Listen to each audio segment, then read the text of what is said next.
tidy a room or clean a toilet, just put it in the chat. Let us know what you're trying to do during this time. Anything you've been avoiding?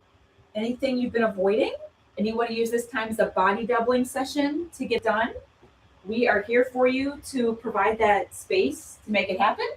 Or if you just want to kick back and relax and enjoy the ADHD conversation, you are more than welcome to do that as well. And you are more than welcome to join the Ryan Mayer Coaching digital community. And the link is in the profile for that, or you can find it on the Ryan Mayer Coaching website. And it's completely free to join, and it's judgment-free zone. We're doing monthly challenges and supporting each other, and a body doubling room for support, getting hard things done all throughout the week. So check that out. ADHD Coach Ryan on Patreon. You can find it in the links in the profile. Sherry, are you folding laundry with us tonight, or are you doing something else, or are you chilling? I'm opening up bills. Oh, that's a good one. I like that. Very nice. That was something I was working on the other evening. It's good to just open the envelope and just get the process started rather than just avoid the envelopes. Right. Ain't that the truth? You don't want bushel baskets worth of bills that are unopened. Yeah. Well, I am back. I was just getting our timer, because one of the tips I give to my clients, let's make a game out of it. Or as my one fellow ADHD coach, Alex, likes to say, when it comes for ADHDers, if you want to get it done, you got to make it fun. So heads up to everyone, we're about to hydrate. So if anyone out there would like to hydrate with us, that'd be great. Yeah. Tonight we're featuring Spindrift, Blood Orange Tangerine, and Island Punch. Do you have a preference? I'll do blood orange. Blood Orange. Thank you. Cheers. Cheers. Hey, if you haven't watered your brain yet, make sure you do that. And thanks so much to Yavan for liking the live. We like giving out prizes for the people that are tapping the screen the most. So keep up the good work, Yavan. So Sherry, would you mind just doing a little intro for anyone who hasn't had a chance to meet you yet?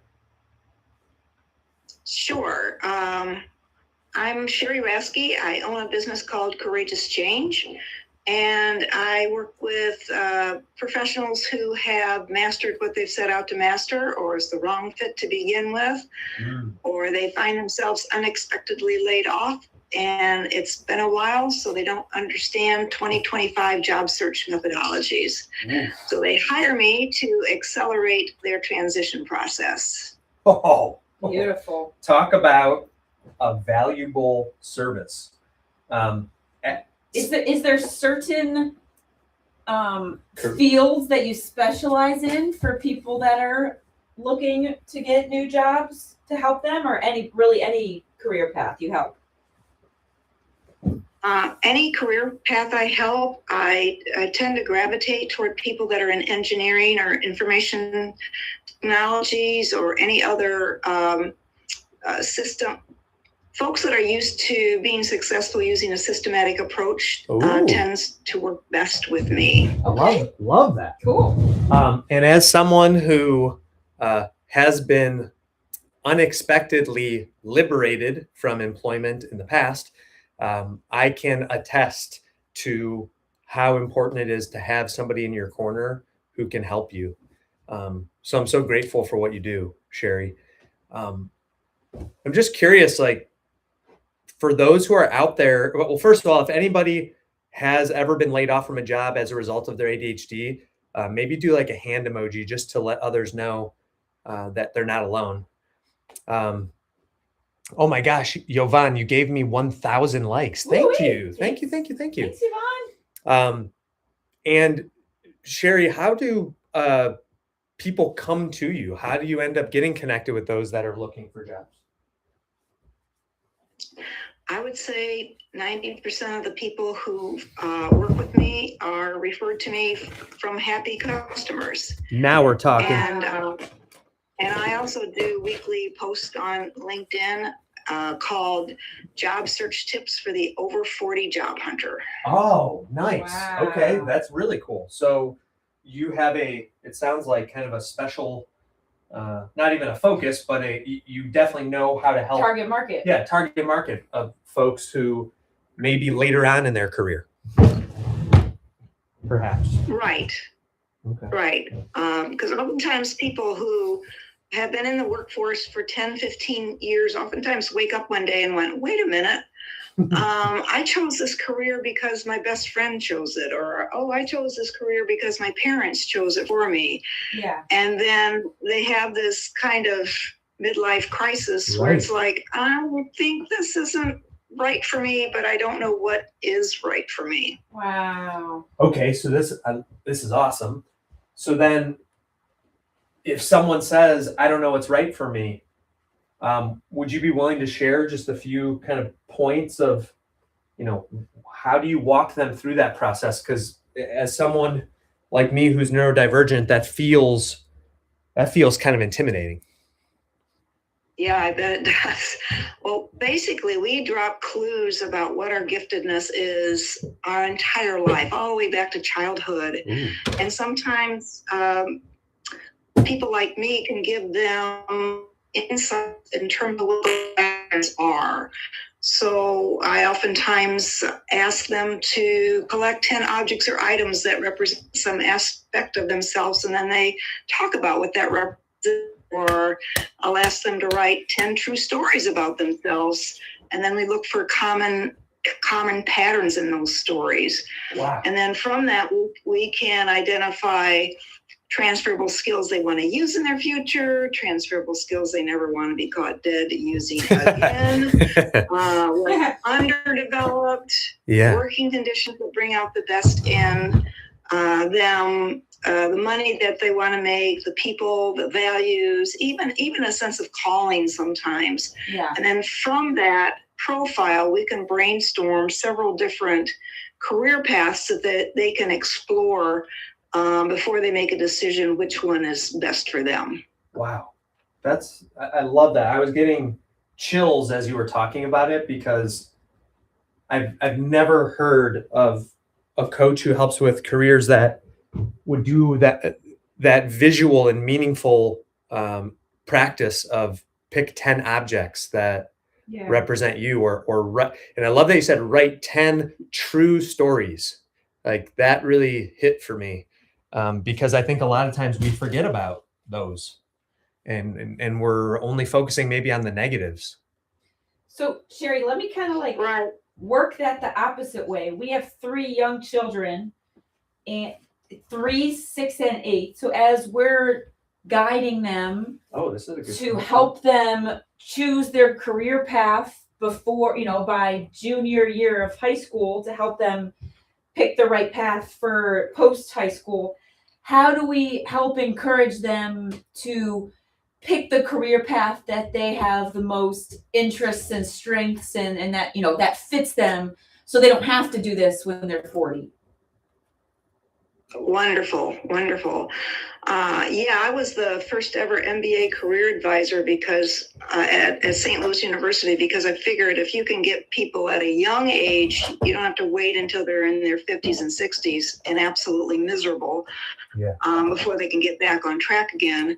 But for children, I think what's imperative for parents is to provide them with resources and to not judge the career ideas that they come up with. For instance, my daughter was taking where mufflers came out of cars at the age of 6. And so at a very early age, I knew I kind of had an engineer. So from the time she was in 3rd grade to high school, once or over a different type of engineer where she could go head to head with them. So an aeronautical engineer, a mechanical engineer, biomedical engineer. a lot of children know by the time they're 6, 7, 8 years old what they're good at. And oftentimes what parents do is they won't let them have the freedom to explore, rather than saying, oh, what do you want to do that for? You won't make any money at that. Or what do you want to do that for? That's not an occupation we esteem. And every family system has occupations that are higher regarded than others. And if you just happen to be a poor kid that ends up in a family system where you're not like any of your other siblings or your mom and dad, without that encouragement to explore, then they sort of conform to what everybody else is doing until much later in life. More typically, children will try on career ideas and I try on clothes. And so my son is a more typical example where his first career idea was to save the ozone layer, because back then it was pretty big and causing a lot of problems. And so giving him a lot of resources to learn about the ozone layer. And then later on, he got interested in mathematics, and then later on, he got interested in stand-up comedy. And so we gave him as many joke books as he could possibly digest, and he could try out his materials with all of his friends. And, and this is where it can be kind of challenging for parents, because, one day my son comes home and he says, hey, Mom, I figured out how to really make people laugh. All you have to do is take a piece of pizza and smack it over your forehead. And then I had to decide, do I encourage this or do I tell them that it's acceptable in terms of comedy? So that's the fine line that parents have to, how do you socialize your child without breaking their spirit? And that's particularly important with career ideas, particularly if their giftedness is totally different than yours. I mean, I remember my daughter, I think her in 7th, 8th grade, crying in her room, and because she was so upset that she was the only person in her family that loved mathematics as much as she did. And my husband could barely balance a checkbook, and I was okay at math, but it wasn't something I went out of my way to do. Yeah. And so to make sure she was around other people that were just as passionate about mathematics, so she didn't feel like an outlier. Yeah. And I think that's one of the best gifts that parents can do. Particularly when you have highly intelligent children, there's a lot of pressure on them to choose early. Yeah. And I'm of the belief that they should have plenty of room to explore different options, but to always reinforce their natural giftedness.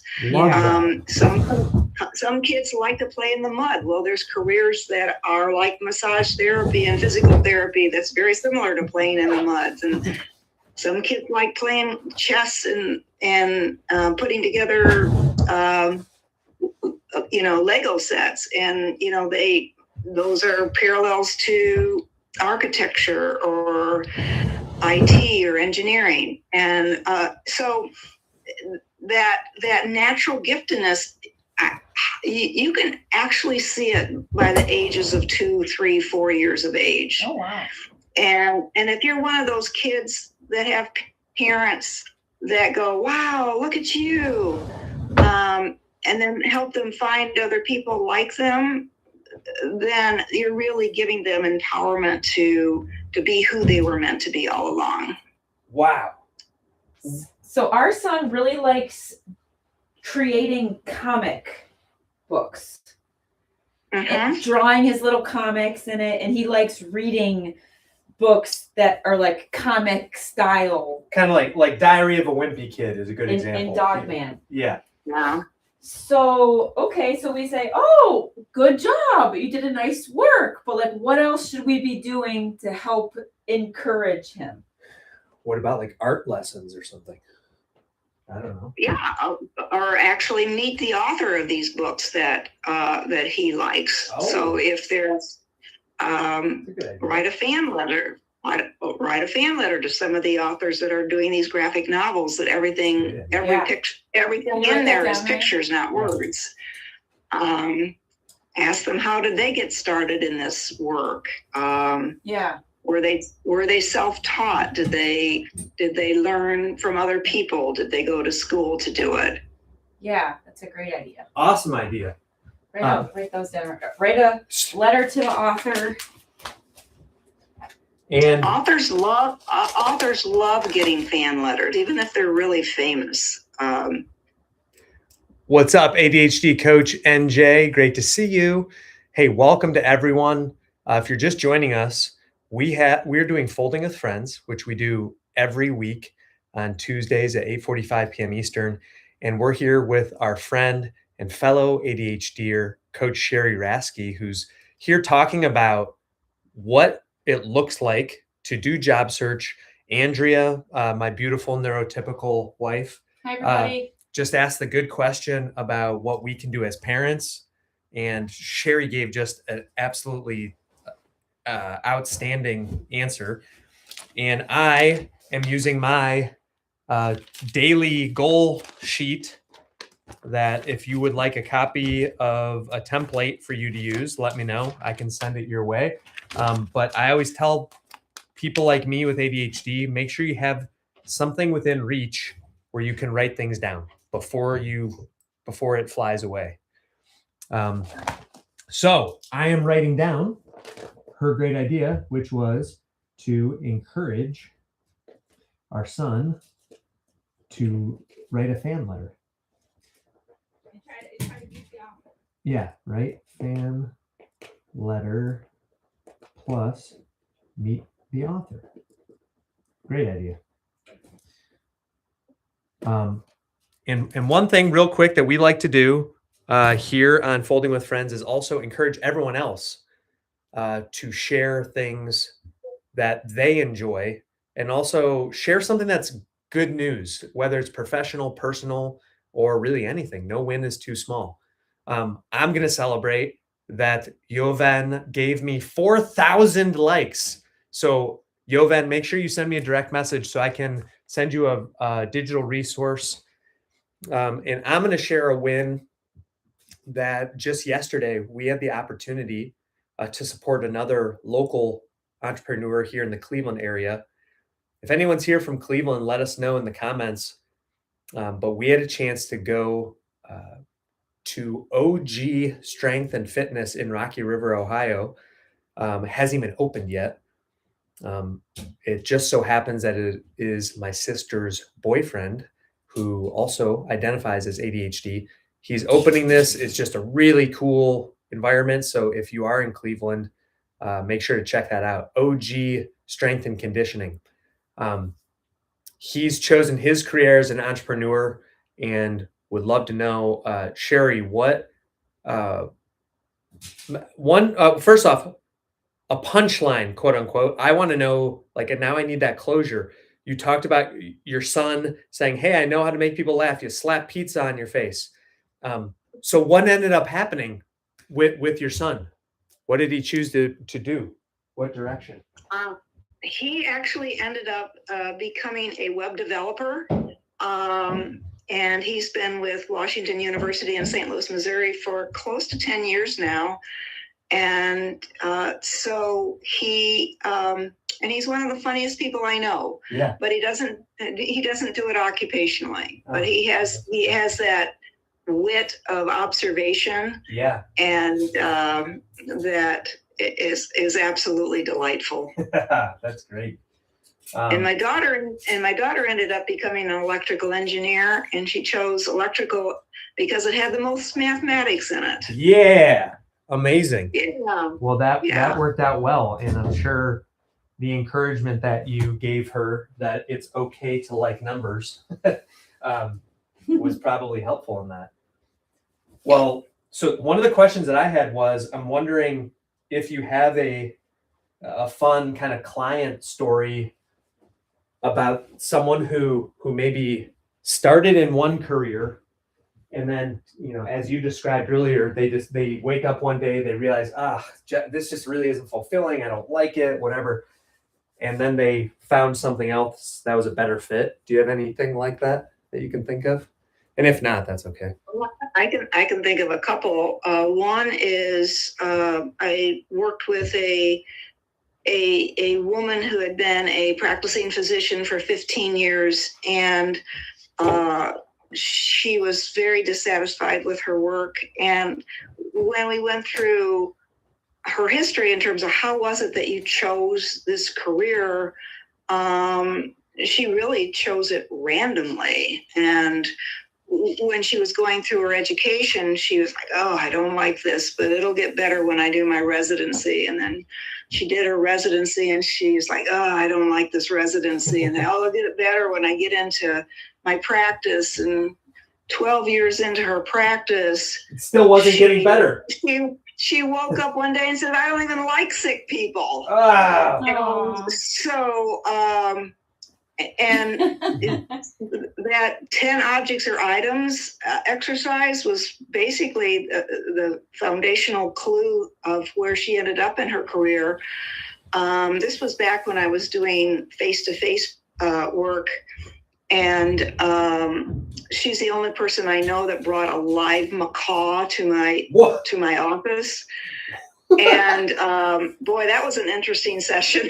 Wow. A bird that's squawking at me. Wow, that's amazing. But she was absolutely passionate about birds, and she particularly exotic birds, and ultimately decided to practice part-time medicine, and launched a traveling business where she took people all over the world, South America, Europe, Asia, to introduce them to birds that she was absolutely in love with. So she had a travel business specializing in exotic birds.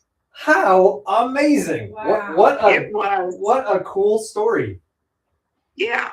I have chills right now again. That's so cool. You can't even make that stuff up. That's so good. That is so interesting about how people are just so passionate about such different things in life. Yeah, like very unique, specific.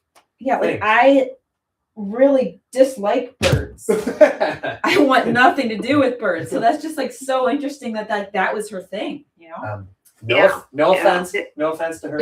But then no, it's fine. Right. Yeah, and another gentleman was exiting military, and he had been a helicopter pilot instructor. And in the region that he and his wife moved to, because she wanted to move back closer to family once they started having children, there wasn't any call or demand for helicopter pilots or helicopter pilot instructors. And one of the things that he had to overcome was his assumption that if you're a man, it's not okay to be artistic. And it kept coming back to all of these things that he was doing with creativity. And ultimately, he finally gave himself permission to go back to school and become a graphic artist, and just an amazing graphic artist today. But he had to overcome that men don't do this. And once he overcame that, then he was able to really embrace what he was meant to do all along. Oh, that's a nice story. And not only like men don't do this, but that's like a super manly man thing to do. Like, not that women couldn't be awesome helicopter pilot instructors, but that I could see how, from a 30,000 foot view. That could be hard to rationalize in our minds. Like, I'm a helicopter pilot. I can't go painting stuff or whatever, but why not? If that's what lights you up. Right. Love that. I want to, maybe Andrea has questions, but I'm just curious if there's like something that came to my mind earlier when you introduced yourself. You talked about the job search and how it's changed, especially here like in 2025. So I want to give you space to talk about if there's anything specific, but that was a question that was on my mind. If you don't have anything else that you wanted to cover per se. Well, one of the things when particularly professionals who graduate from college, there's this belief that all they have to do is put together a resume, put together a LinkedIn, and apply for jobs online, and they're going to find work. And in today's market, there is opportunity there. Don't get me wrong. The majority of really good paying jobs, though, are never advertised. And so if you spend 100% of your time looking for jobs online, you're going to be missing out on some amazing opportunities. And that's particularly true when it's a soft market like what we have right now. And I have people who hire me who have put in over 100 applications and not gotten one interview, and they start to think that it's them, that there's something fundamentally wrong with them. Aww. And it's not them, it's their strategy. And so to teach them to think of themselves more as someone who is doing market analysis, or someone who's thinking themselves as like a consultant. What problems can I help solve? What challenges can I help take on, rather than being a job hunter looking for job openings, to kind of expand out the roles that they play to make a successful transition. Wow. Very interesting there. Okay, so if these jobs are not going to be posted, how does one find the job? How does one find? Like going to a networking event and meeting someone, and then they say, "Oh, you would be a good fit for this position I'm just about to post, but since I found you, I'm going to give it to you," like that kind of a thing. Yeah, that's one way, and the other way is to be thinking about how leadership makes decisions. They do strategic planning. What are we shrinking? What are we expanding? What talent do we have in-house? What talent do we not have in-house? When are we going to roll out this new initiative? And if you can become part of that conversation in some way, in some circumstances, to actually help executive leadership better define the kind of talent that they need, then you can put together a proposal where you can say, here's the challenge you're having, here's why I'm qualified to solve this challenge, and let's talk about my proposal. And it sometimes takes several meetings with leadership before you can create a position like that. But when you can create a position that's, ahead of the talent curve, then there's no competition. And 40% of the time, when done properly, you get exactly what you ask for. 40% of the time, it becomes a conversation where you get some modification of the proposal, but it's still a yes. Wow. And 20% of the time, it's a flat no. And those are a whole lot better odds than applying for a job online where you're competing against 200, 500, 1,000 people. Right. And think that you might be able to be in the top 30 that's selected to be screened in. Wow. But yes, Andrea, to your point, networking is a skill that everyone who's in transition needs to learn. Yeah. And one of my favorite books lately is, let me grab it here. It's called The 20-Minute Networking Meeting. Oh. And this gentleman and woman, Nathan Perez and Marcia Ballinger, they have 3 different editions, an edition for college grads, an edition for professional level people, and then an edition for executives. Wow. And it just really nicely maps out how to be intentional when you're networking, because what's really ineffective is you get a name of somebody, oh, you should go meet with so-and-so, and then you have coffee and you find out about their kids and how long they've been doing this and that. And it was really great to meet with you. And the meeting's over and they haven't gotten any advice. They haven't got any information. They haven't established rapport and likability. They haven't got any further introductions. And so it's a wasted opportunity for both people involved. Wow. I love it. And would you mind repeating the name of that one more time? Yeah, it's called the 20-minute networking meeting. Yeah. And it's by Nathan Perez and Marsha Ballinger. Okay. Got it. And both of these professionals come from an executive recruiting background. Got it. So they've they're really sharp. That's awesome. That is cool. It sounded like were you gonna say something? Yeah, I like the idea of when you're connecting with somebody, a networking contact, to ask them for other people they recommend that you connect with. I like that idea. Right. And Ryan knows this, but since I just met you, Andrea, you don't know this, but I have a book that I wrote called Chin Up, Chin Out Job Search. Woo! And I'm in the process of updating it because one of the things that I glossed over in the first edition that I want to be more in depth with is the concept of horizontal networking and the concept of vertical networking. What is that, Sherry? I've never heard of this. Can you tell us more? Tell me more. Anyway, horizontal networking is when you create a document and it kind of looks like a resume and that's got your contact information and a brief summary of your background, but then it lists 30 to 50 companies that you want to learn more about.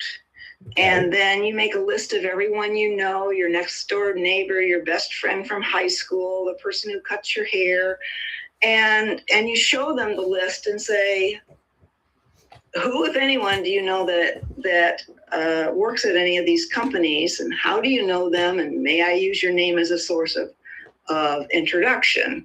Ooh. And so you start getting warm introductions into the companies that are potential employers for you. Ooh, yeah.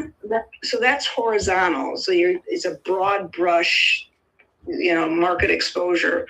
But then there's vertical networking. Wait. What?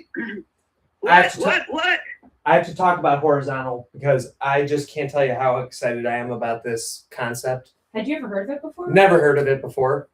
So I'm just like, first of all, I'm proud of myself for staying quiet the whole time despite being ready to jump out of my skin with excitement.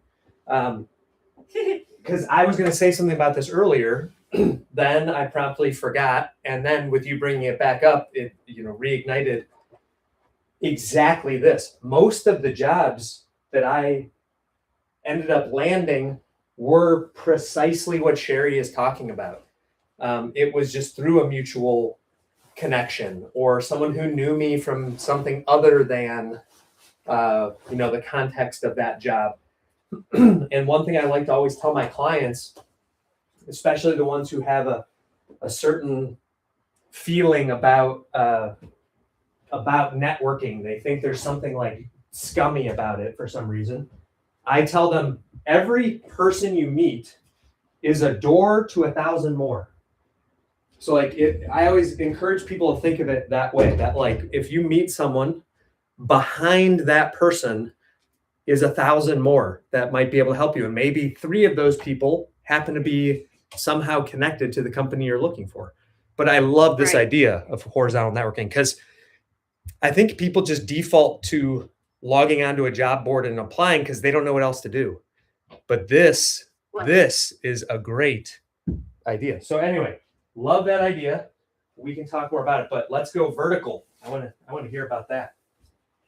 All right, so I'm just going to choose a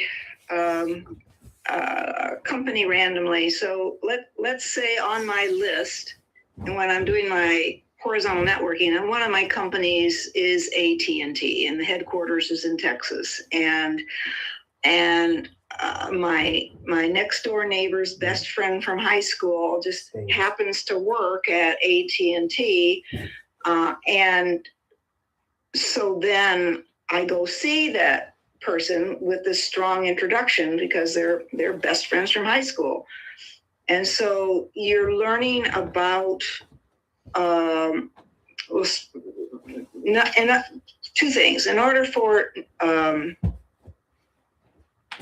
vertical networking to work, there needs to be not only an occupational hypothesis that you want to test, but also what division would be most appropriate for you to work within. Got it. So let's say this person is looking within marketing, and the best friend from high school's referrals is not quite in that department, but can refer you over to the right department. And then you've got an internal introduction into that next layer. Absolutely.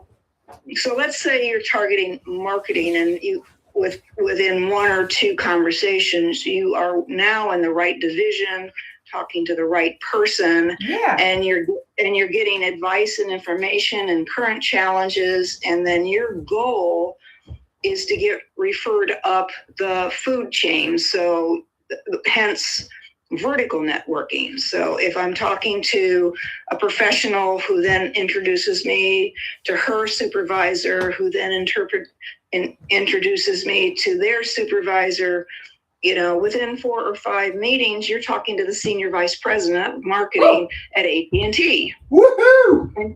And because you've gone from low to high, and you're gathering good market analysis information where you're identifying some unmet needs, by the time you get in front of that senior vice president, it's as if you're already working there, because you've learned to talk the talk, walk the walk, understand the direction of the company, and how you might be of best service to that person. Wow. Okay, is anyone golden. Is anyone else wondering why Sherry does what she does? Because dang, she's good at this. It just makes it sound so easy. So easy. I love it, but it makes so much sense, and I don't think anyone has ever been. I've never met anyone who's been that intentional.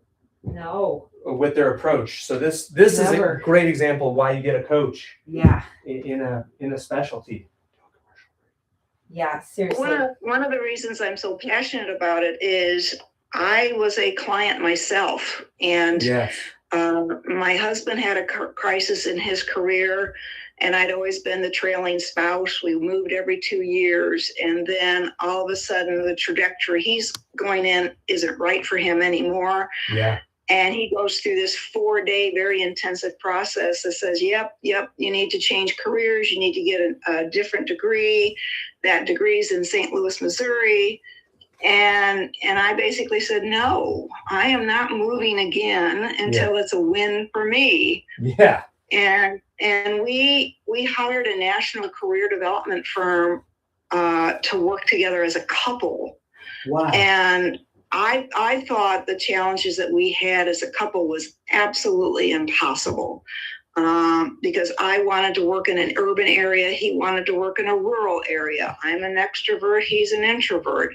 There was just all these different challenges that were seemingly insurmountable.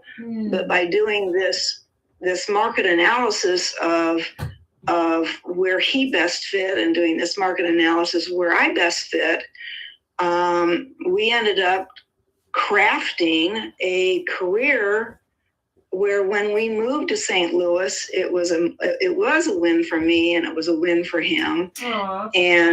And we didn't have to divorce. Yay. That's wonderful. Yeah. So I was, and because it had been such a positive experience with this national career development firm, and what an amazing impact it had on me and in my life. Yeah. That's what lit the flame of me wanting to learn this work myself. Wow. Incredible. How did you and your husband even find out about this national recruiting resource? And I've spent time in staffing, so this is such a cool idea to me. I've never heard of this. Well, there was a national career development firm that basically started in 1947 when people were coming back from World War II, and they needed to find work post-military and didn't have a clue how to do that. And my husband just happened to be at a conference where the founder of this organization was a keynote speaker. Oh, cool. And so 6 months to a year later, when we needed the service, we found out that this was a franchise, that there were national career development firms all over the United States. So we were living in Tulsa, Oklahoma at the time, and we retained the service in Tulsa, even though the founder was out of, I can't remember now if it was Oregon or Washington State. So it was one of those serendipity things where the resource was there when we had the crisis to reach out to. Beautiful. May I be so bold as to ask what it is called? It doesn't exist anymore. Womp, womp, womp. This goes on Ethan's basket. But there's vestiges of it that still exist. It was one of those organizations where there were two divisions. One was an outplacement division where corporations paid for career transition services. And then the other division was more on the retail side where the consumer paid for the services. And the consumer side went out of business, but the outplacement side of that 1947 organization is called Wright Associates, and corporations will retain them when they're laying people off. Got it. Okay. Roger that. Very nice. And I don't know if you've ever heard of What Color is Your Parachute with Richard Bowles. Have you heard Yes, yes, I have. Okay. Never. Well, Richard Bowles interviewed the owner of this national career development firm.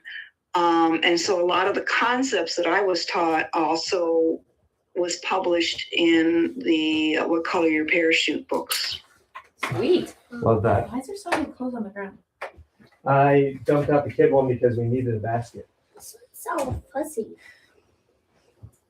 So do you do laundry every Tuesday where you do several batches of laundry just for Tuesdays? Every Tuesday. So we have a little routine set up in our family. On Monday, I do 4 loads of laundry. And then on Tuesday night at 8:45 p.m., we fold them live with our friends here, doing the body double session. So welcome if you're just joining us, everybody. We are folding our laundry, and feel free to do it with us for some accountability. Or if you want to work on another task as well, totally cool. Just put it in the chat. Let us know what you're working on. And if you're new, join the Rhinebear Coaching digital community. You can find the link to it in the profile. Completely free to join. Which is hosted on Patreon. Right, Sherry?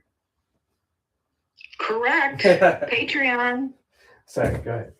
And then I forgot what I was saying. Sorry. You said you can join the digital community. And then what are you gonna And also there's a bunch of free guides that Rhinebear Coaching also has for adults with ADHD to overcome issues at work or at home or overwhelm. And also in the profile and on the Rhinebear Coaching website, you can find the 5 shifts to conquer your ADHD at work free masterclass that Ryan spent months creating. And there's some five really nice takeaways that you can use right away. We'd also like to welcome our unexpected folding guest, Miss Lila Mayer, who apparently isn't ready to go to sleep. Can you say hi to my friend Sherry? Hi. Hi. How old are you? 6. 6. Tell Sherry what you like to do. What do you like to play? When Lila loves playing babies. Yeah, when you were talking about how skill sets naturally start to emerge as early as 2 or 3, Lila's always loved babies and is excited to be a mommy one day. And I think she'd be a great teacher or someone who works in childcare or something like that. What do you want to do when you grow up? Yeah. A mom. She wants to be a mom. Okay. Mm-hmm. Okay. That's very important work. Yeah, awesome work. I actually had a woman hire me, and when we went through the discernment process was when she had the realization that she wanted to be a full-time mom. And she wasn't married, she wasn't in a relationship, but just to see the joy on her face that was what was important to her. Mm-hmm. And she achieved that. Oh, that's so great. Yay. I love you. Well, Yeah. Sherry, let's say that someone is maybe they're not quite ready to engage in a full-fledged job search, or maybe they're not ready to bring on a coach like you just yet, but they're kind of feeling like, I don't know if this job is it.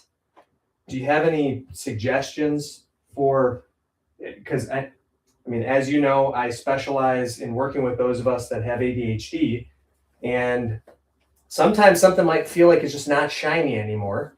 So I'm just wondering if you have any thoughts around, things that people could do to sort of reevaluate their own, journey, where they're at, to see if it's even time to make a change or not. A couple of things come to mind. One is something that I mentioned earlier, which is really taking stock of where's your energy. What brings you life, and when did you have it last in the world of work? Because it may have been there at one time and this just kind of faded away. And when people come to me, oftentimes they've been dissatisfied for 2-3 years with their current employer.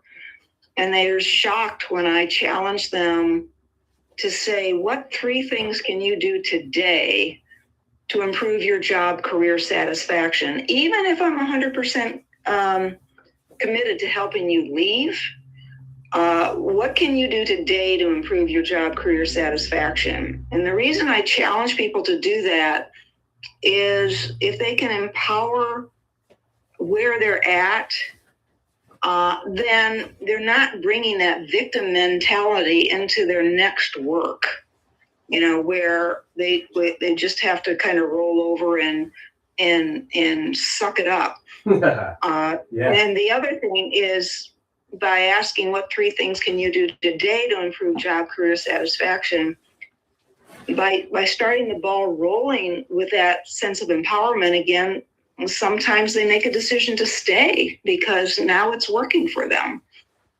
So that's one thing. The other thing is to really start having conversations with other people who've made career changes. How did you do it? What worked for you? What didn't work for you?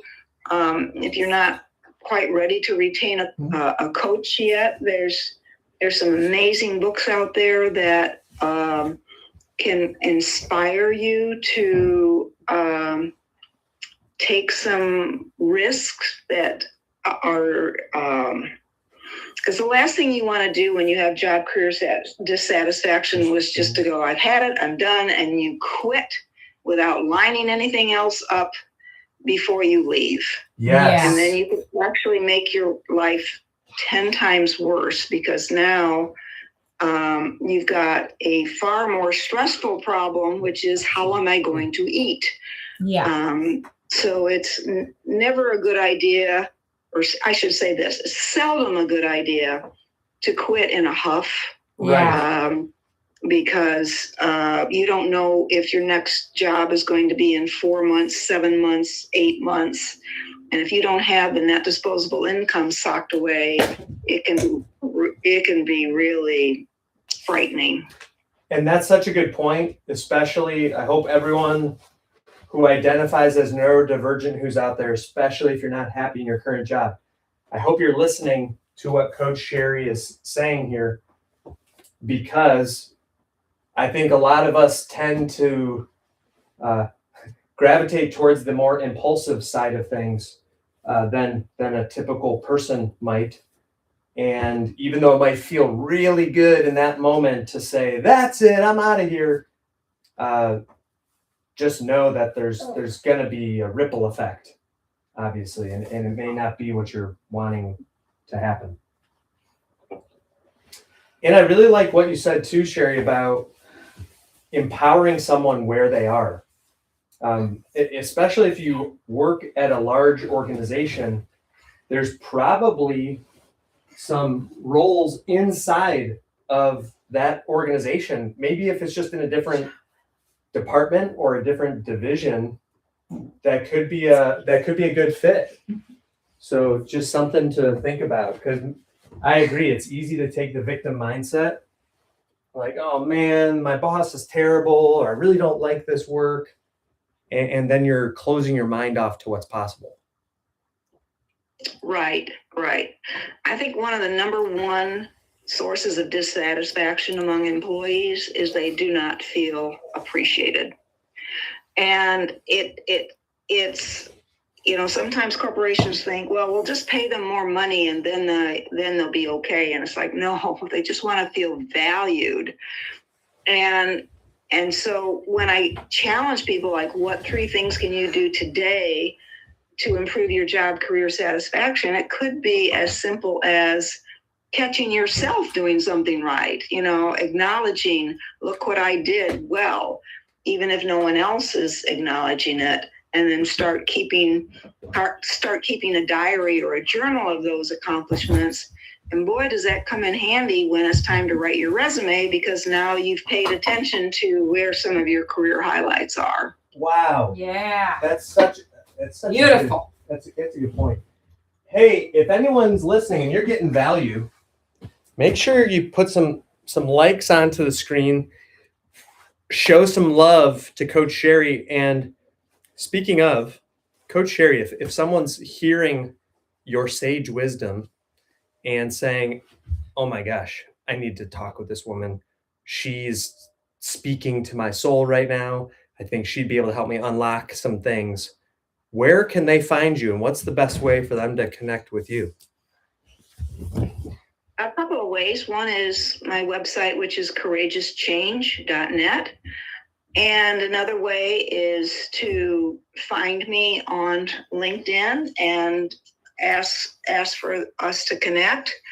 Like I say, I post once a week on LinkedIn with tips that oftentimes helps move just the needle just enough to make things better. And so that's just a second. I'm going to put my phone down for just a second. Perfect. And I just spelled your name in the chat so that people could see that.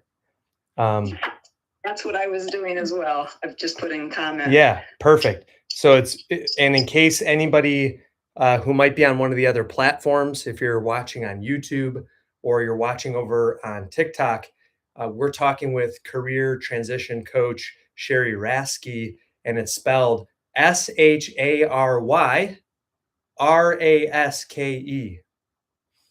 So Sherry Rasky, and you can look her up on LinkedIn. You can check out our website.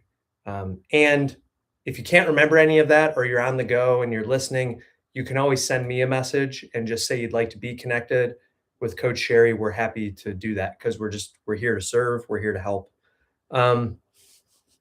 Sherry, do you have any advice? And we're wrapping up. I see we've got our stack of baskets. And I'm proud of us, Andrea. We got it done before the timer was out. Woohoo! She says with a toothbrush in her mouth.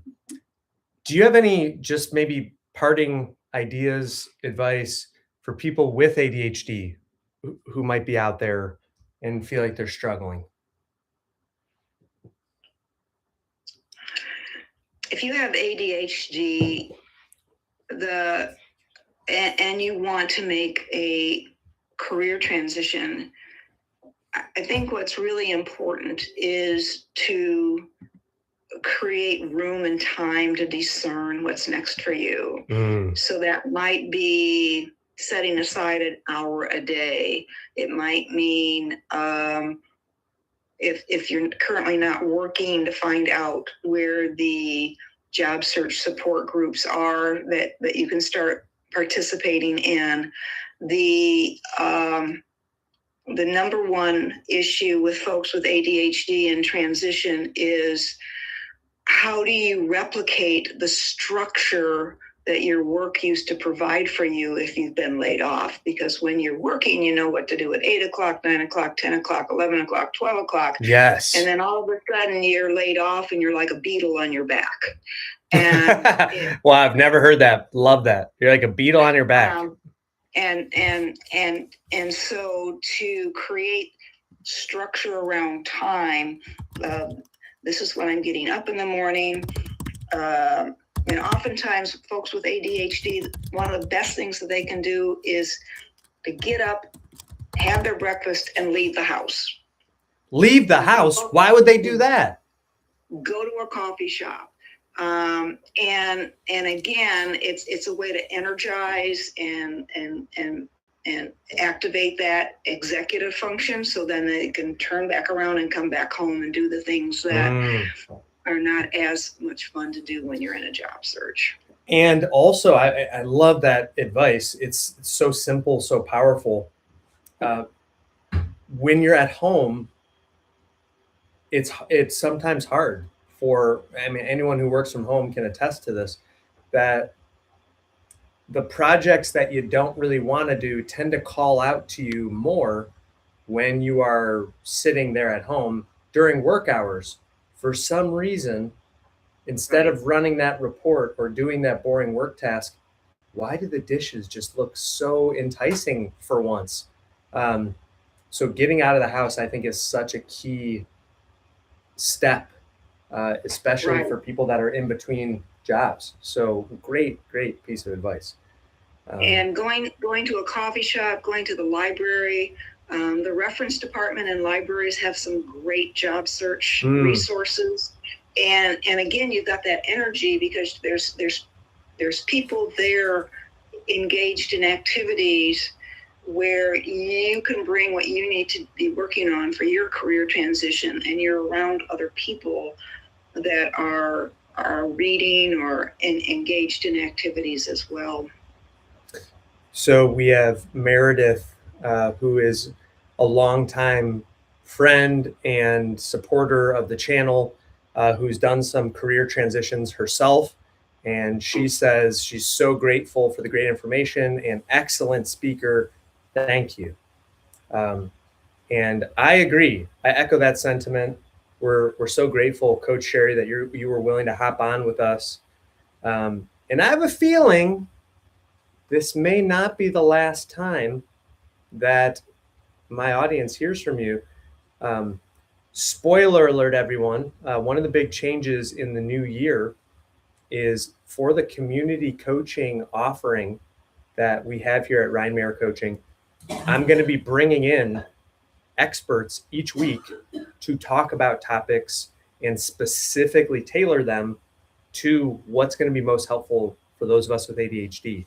So you can get more information. We're going to be rolling out some marketing materials here in the next few days. But suffice to say, the best deal you could possibly get at RMC, and it's for $149 a month. Not only can you come hear great speakers, but you can get support in between the calls with something that I'm calling the PAL system. And PAL stands for Professional Accountability Liaison, someone who's willing to sit with you to help you get the ball rolling, to push over that first domino, to build some momentum. I love that name, Ryan. Thank you. Great. Thank you. And I'm proud to say I came up with that one myself, and that my one-liner for it is that everyone deserves a pal. So there you go. If anybody would like to learn more, let us know. You can send a message to me, send me an email, send a carrier pigeon, whatever. But thanks again for your time, Coach Sherry. And if anybody wants to learn more, just let me know and we'll get you connected. But thanks for being here. Hope you got something great done. Thank you for inviting me. Thank you. Yeah, it was great. Lila, do you want to come say bye to all of our friends who are watching? No, thanks. Good night, everybody. We'll see you next Tuesday, 8:45 p.m. Eastern. Thanks so much for being here tonight, Sherry. Bye-bye. Bye. And as I'm saying goodbye, I'll tell everyone my sign off is always, you're not alone. You're not broken. You don't need to be fixed. You're just wired differently, and that's okay. So let's get you back onto the road to success so you can handle these challenges. And thank you, new temp. Happy New Year to you as well. You're welcome, Meredith. Okay, bye, everybody. Bye-bye.